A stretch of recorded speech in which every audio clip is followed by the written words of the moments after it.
Germany কি ইউরোর সবচেয়ে বড় ফেভারিট? প্রথম ২ ম্যাচ দেখার পর তাই মনে হচ্ছিল।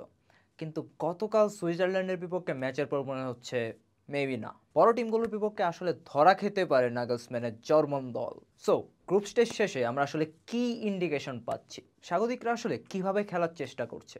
এবং তাদের দুর্বলতা কোন জায়গায়? নকআউট পর্বে কোথায় গিয়ে আটকাতে পারে তারা? এই সব নিয়ে আলোচনা করব আমি আদনান আহমেদ।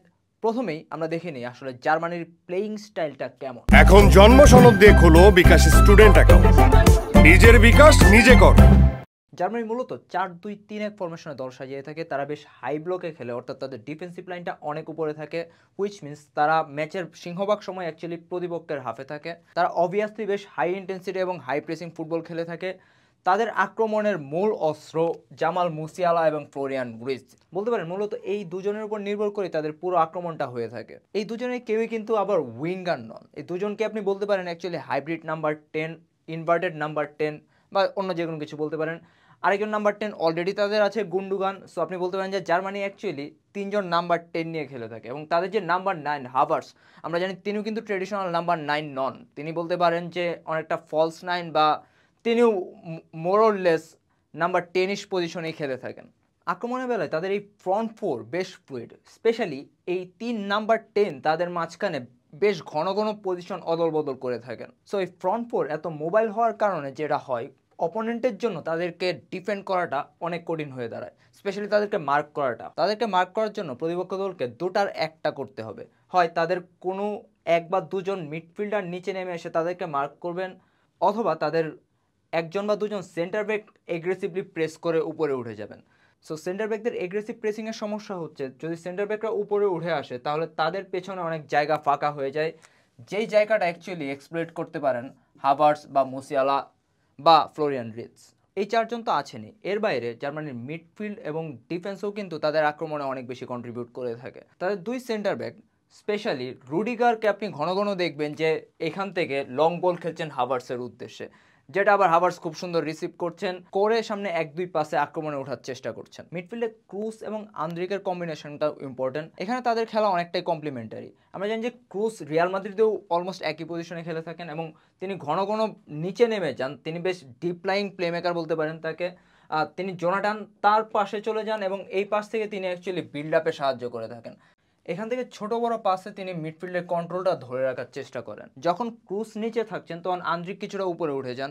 আবার আমরা গত ম্যাচে দেখেছি যে ক্রুস একটু উপরে খেলছেন, আন্দ্রিক নিচে নেমে সেন্টার ব্যাকদের সাথে চলে গিয়েছেন। তাদের দুই ফুল ব্যাকও বেশ এগ্রেসিভ, স্পেশালি কিমিককে আপনি ঘন ঘন দেখবেন মিডফিল্ডে উঠে যাচ্ছেন বা বক্সের সামনে চলে যাচ্ছেন। So all in all Germany কিন্তু বেশ মাল্টি ডাইমেনশনাল একটি টিম। তারা অনেকভাবে আক্রমণ করতে পারে।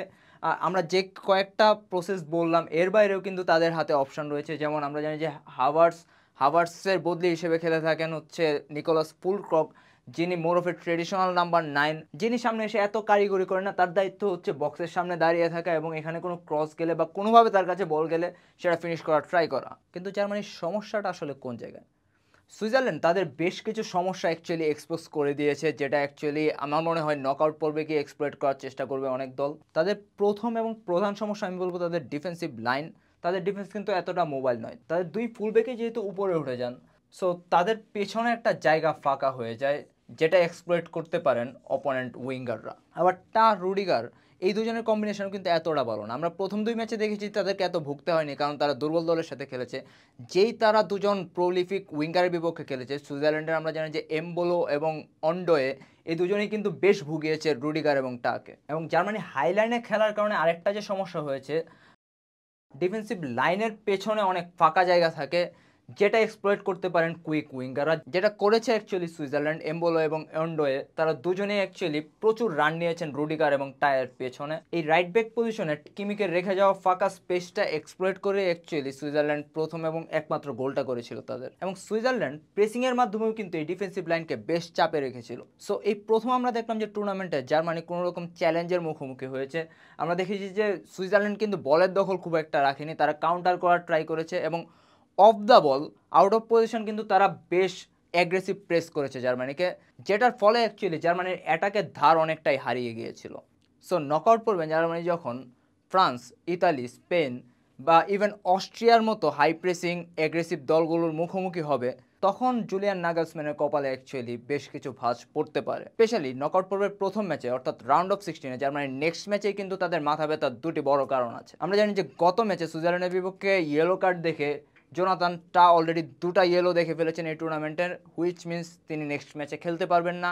এবং গত ম্যাচে উরুতে চোট পেয়েছেন রুডিগার, তারও নেক্সট ম্যাচ খেলাটা অনেকটাই অনিশ্চিত। সো নাগলসম্যানকে 2 ফার্স্ট চয়েস সিবি ছাড়াই সেদিন দল সাজাতে হতে পারে। সেক্ষেত্রে তিনি কি করবেন? হয়তো ডেভিড রাউম এবং স্লটারবেককে নামাবেন তার সেন্টার ব্যাক পেয়ার হিসেবে। বাট জার্মানির ওভারঅল যে ডিফেন্সিভ ফ্লস সেটা মোকাবেলা করতে এই বড় ম্যাচগুলোই হয়তো জার্মানিকে আরও ডিফেন্সিভ মাইন্ডেড ফুটবল খেলতে হবে। যেহেতু তাদের ওইরকম কোনো ডেস্ট্রয়ার নাম্বার 6 নেই এবং তাদের 2 ফুলব্যাকেই এগ্রেসিভ, সেটা কমিয়ে হয়তো এক ফুলব্যাককে নাগলসম্যান নিচে রাখবেন, আরেকজনকে উপরে তোলার ট্রাই করবেন, অথবা কোনো এক কম্বিনেশন করে ডিফেন্সে আরও বেশি ম্যান রাখার চেষ্টা করবেন হয়তো তিনি। জার্মানি কি আসলে ইউরোর সবচেয়ে বড় ফেভারিট? এই টুর্নামেন্টে ঠিক কত দূর যেতে পারে তারা?